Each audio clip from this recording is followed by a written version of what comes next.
मट्टी और लोहा। एक दफा किसी गांव में सैलाब आया और गांव वालों का सामान पानी में बहने लगा। उसमें एक मट्टी का घड़ा और एक लोहे का बर्तन भी था। लोहे का बर्तन और मट्टी का घड़ा पानी पर साथ साथ बह रहे थे।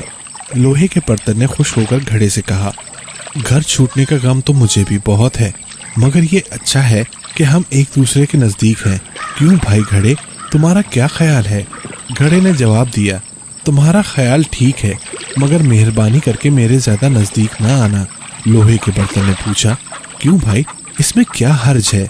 मट्टी के घड़े ने जवाब दिया, तुम मुझसे टकरा गए तो मेरी खैर नहीं, तुम्हारा तो कुछ ना बिगड़ेगा, मगर मैं टूटकर रेजा रेजा हो जाऊंगा। इसलिए बेहतर यह है कि तुम मुझसे जरा दूर ही रहो। किसी ने सच कहा है कि दुनिया में आदमी को चाहिए अपने बराबर वालों से ही मेल जोल रखे।